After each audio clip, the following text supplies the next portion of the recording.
Markets, up till fairly recently, been relatively calm. We've seen Italian government bond yields coming down to about 4.5% for 10-year government bonds, which actually, compared with the 7% they were at 18 months ago, looks a real big improvement. I think the problem for Italy is structurally they're not making the reforms. Basically, Italy for the last 10, 15 years has seen its labour costs rise, hasn't addressed, as some countries have done, Ireland and Spain, for example, their unit labour costs. So they are becoming progressively more and more uncompetitive.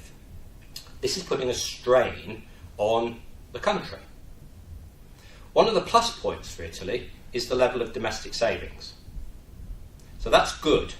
That means actually some of the pressure, some of those outside funding pressures aren't as great in Italy as they are elsewhere. So in answer to the question, I think there's no immediate prospect of a downgrade for Italy. But structurally, the emphasis on continual reform has certainly slowed, and they need to pick up that pace again if they're going to satisfy markets in the medium term.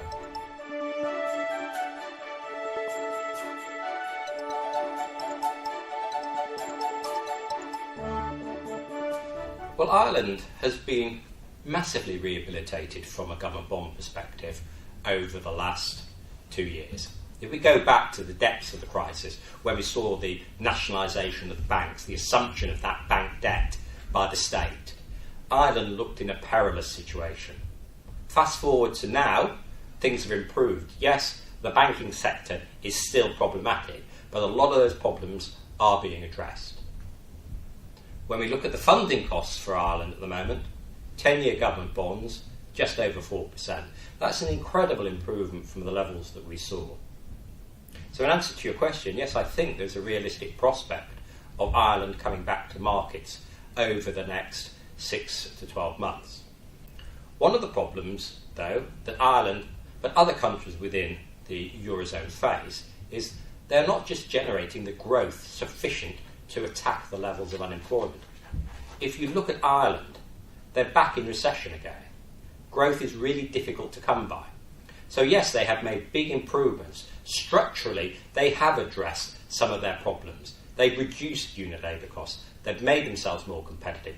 As an economy, it's the poster boy of what should be done. But it's still a problem of generating that growth. And ultimately, that will be a problem for all economies within the Eurozone.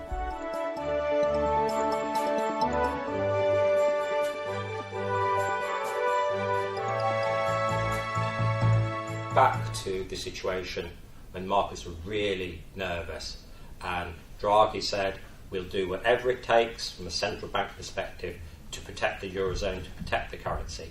That was a major turning point. The plus point there is it reduced the funding costs. The various actions that were taken, the OMT actions that were taken, the fact that the ECB was prepared to take action really calmed markets. That helped those peripheral countries, their yields to fall very substantially. So that's the good point of it. What's the negative? Well, the negative is it's taken off that necessity to reform. Politicians usually only act when forced to by some outside factor. Markets are very good at forcing politicians to do that. The fact that the ECB has taken these actions has actually let politicians off the hook. It's allowed them to say, well, in the medium term, everything will be all right. And going back to the situation in Italy, Italy is a prime example. Funding costs have come down, things look a lot more stable. Structurally, though, those reforms are not being made. That is the problem that the Eurozone faces. The ECB have certainly calmed markets. But is that going to persist in the longer term? My view, the view of Royal London Asset Management, is very much that the issues that are causing problems, that have caused problems in the Eurozone, are still there. Basically, low growth, uncompetitive situations, the fact that one currency is being applied to many, many different economies. These are structural problems that are not being addressed.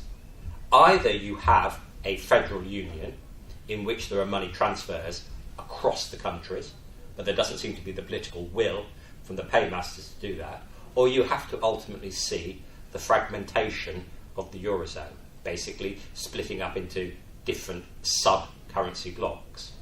So in answer to your question, yes, it's the sticking plaster, but it has had the problem of not forcing politicians and also the electorate to face up to the real issues that the Eurozone faces.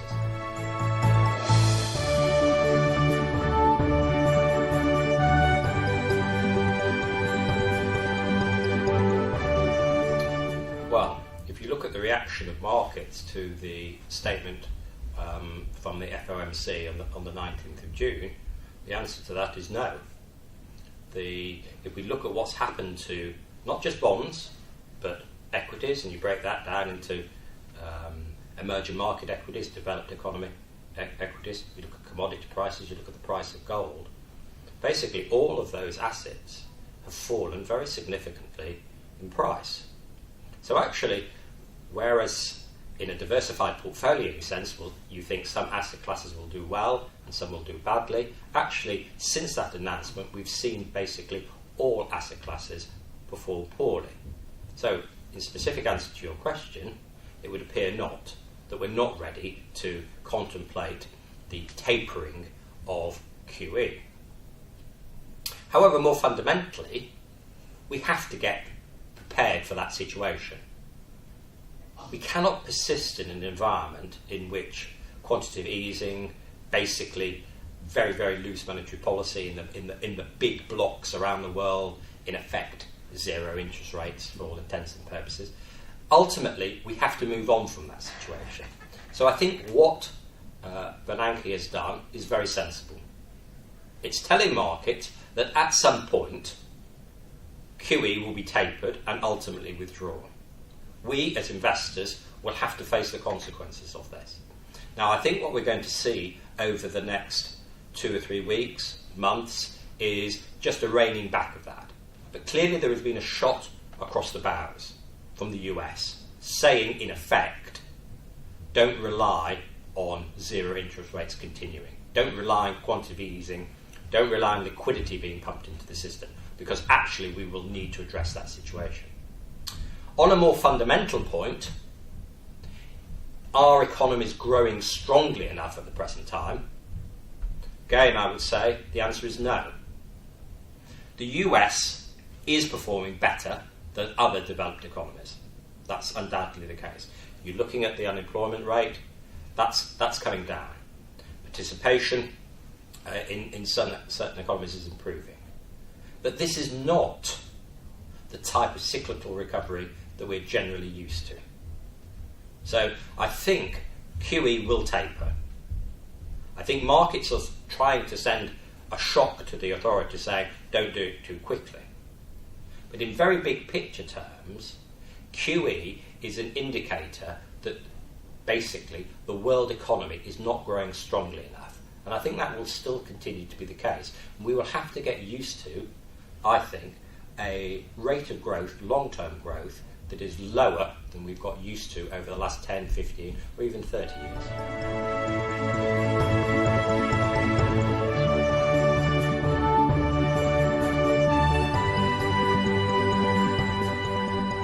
Well, you're undoubtedly right to say that there's been money flowing out of both emerging market equity funds and emerging market bond funds. You look at the big casualties over the last 2 or 3 months, they are basically the emerging market economies. Part of that is the tapering or the potential tapering of QE. Money has gone into those markets from QE.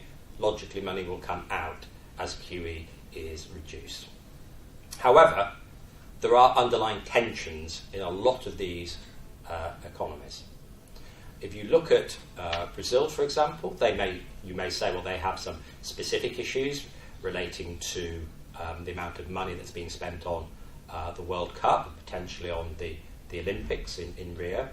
You also have the degree of inequality that's clear in a lot of these countries. If you look at Turkey, you have a situation in which the secular versus the Muslim government, tension there between different sections of society.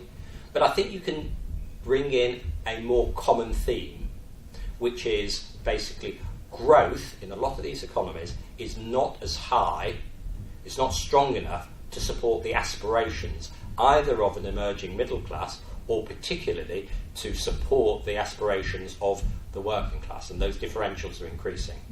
Again, China is a key case in point here, where emerging market, the growth in China has been slowing. There is concerns about the difference in wealth between a very wealthy strata of society and the rest.